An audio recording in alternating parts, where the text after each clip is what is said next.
Welcome everybody to another video of Ancient Greece Reloaded. Today we will talk about the famous warrior Patroclus, an Achaean hero during the Trojan War and a close childhood friend of the hero Achilles. By the way, if you like the video, please hit the like button and subscribe to our channel so as to stay tuned for upcoming videos. Before we begin, I would like to clarify some facts, especially concerning the relationship between Patroclus and Achilles, in which some assume that they were homosexual, etc. This nonsense is based on the so-called queer studies, aka sexual diversity studies. Nevertheless, almost no contemporary historian that values his or her name, nor 99.9% of ancient Greek sources support this drivel. On the contrary, they suggest a pure, brotherly love in which they would be willing to sacrifice themselves for the other. That out of the way, let us begin. Patroclus was the son of Menoetius in Greek mythology, with Menoetius being the son of King Hector of Opus. Also, Patroclus means glory of his father. Various names are given in ancient texts for the mother of Patroclus, including Philomela, Sthenele, daughter of Acastus, Periopis, daughter of Pheres, and Polymele, daughter of Peleus. The mother of Patroclus also potentially gave birth to a daughter, a sister of Patroclus called Myrto. Patroclus and Achilles are famed for being friends, but there was also a blood tie between them, because they shared a great-grandmother in the form of Aegina. Aegina would give birth to Aegos by Zeus, who was father to Peleus and Telamon, and thus Aegina was great-grandmother to Achilles, as well as Ajax the Great and Hector. Subsequently, Aegina would marry Hector, becoming mother to Menoetius and thus grandmother of Patroclus. There was also an age difference between Patroclus and Achilles, with Patroclus being said to be slightly older. Patroclus was said to have grown up in Opus, the city of his grandfather, but Menoetius and Patroclus would be forced to flee from their home when Patroclus accidentally killed a childhood friend named Clysonymus during a game of dice. Menoetius and Patroclus would make their way to Phthia, where they were welcomed by Peleus, who had once been an Argonaut alongside Menoetius. Menoetius would tell his son Patroclus to be a wise counsel to the younger Achilles. Later, both Patroclus and Achilles would be trained by the wise centaur Chiron, who had previously trained the likes of Jason and Asclepius.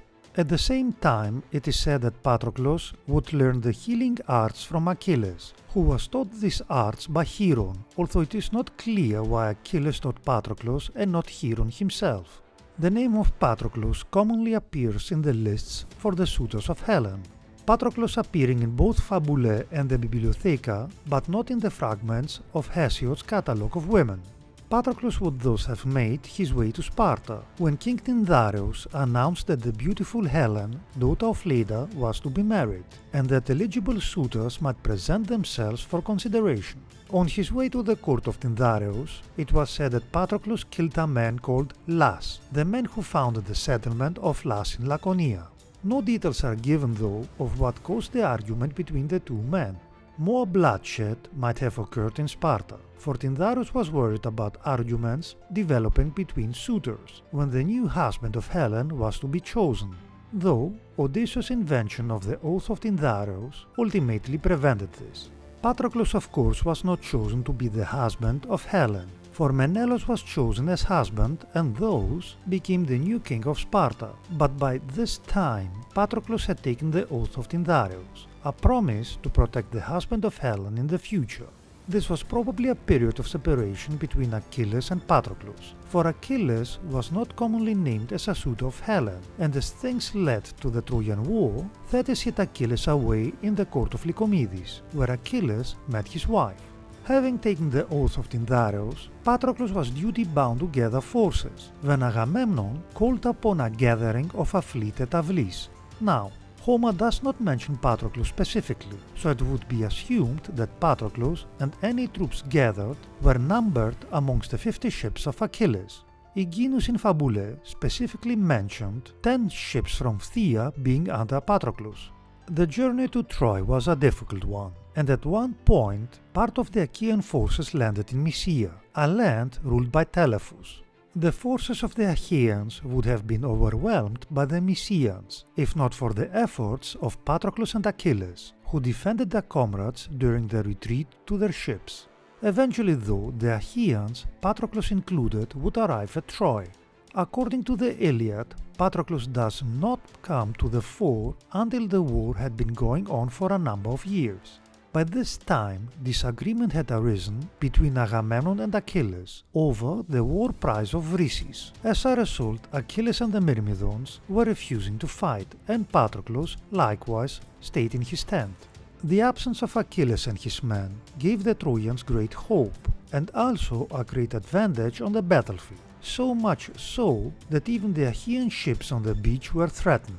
The respected Nestor came to Patroclus to plead for help. Patroclus listened to the words of Nestor and relayed the news of the war to Achilles. Patroclus also saw with his own eyes the damage that has been inflicted, for Patroclus would take care of the wounded Evripilus. Still Achilles refused to fight. However, Patroclus convinced his friend to allow him to wear Achilles' armor and to lead the Myrmidons in the defense of the ships. Achilles, recognizing the fact that the destruction of the fleet would be disastrous, agreed that Patroclus could defend the ships, but when the defense was successful, he must return to his tent. Consequently, the Myrmidons entered the fight once again, with Patroclus at the lead, clad in Achilles' armor and riding a chariot that was driven by Philomela. The fighting around the ships was fierce, but the resolve of the attacking Trojans waned when they saw that Achilles had returned to the fight, not realizing that it was Patroclus. When it became apparent that the Achaean ships would not burn that day, the Trojan army retreated once again to Troy. Now, at this point Patroclus forgot the words of Achilles and set off in pursuit of the Trojans. Patroclus would take the fight to the very gates of Troy, and in a short amount of time he accounted for the deaths of 25 Trojan defenders, including the likes of Sarpedon, Melanippus and Elassus. These defenders falling beneath the spear of Patroclus, or else through rocks used by Patroclus as weapons. It was at this point though that Apollo intervened to assist the Trojans, and this intervention allowed for Ephorvus to wound Patroclus with a spear on the back, and then for Hector to inflict a killing wound with a spear to the stomach. The fall of Patroclus was observed by the other Achaean heroes on the battlefield, and Menelaus and Ajax the Great fought their way to the body of their comrade. By the time they got there, the armor of Achilles had been stripped by Hector, but Menelaus and Ajax fought hard to ensure that the body of Patroclus could not be desecrated. Other Achaean heroes that arrived, including Menelaus and Meriones, would carry the body of Patroclus back to the Achaean camp, whilst Ajax the Great and Ajax the Lesser defended the retreat. The body was taken back to Achilles, and there Achilles mourned for his dead friend. Achilles would refuse to allow the body of Patroclus to be buried, and Thetis, the mother of Achilles, anointed the body with ambrosia to prevent it from decomposing. Eventually the ghost of Patroclus came to Achilles to ask for proper funeral rites so that he might continue his journey in the underworld.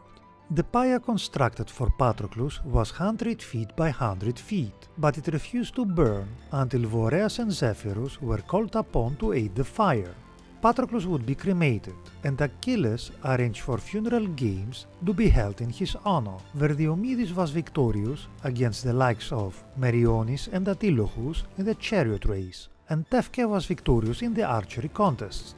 The death of Patroclus saw Achilles rejoining the war, but after the death of Hector and Memnon, Achilles himself was killed, and the ashes of Achilles were mixed with those of Patroclus in the same golden urn. Achilles and Patroclus would be reunited in the afterlife, for both would reside for eternity on the White Island, the paradise of the ancient Greeks, where many of the heroes of the Trojan War would be found. Let us finish with the following saying: I want either a drop of luck or a bucket of brains. Menander. That being said, remember guys to hit the like button and to subscribe to our channel, it would help us a lot. Thanks for watching and stay tuned for upcoming videos.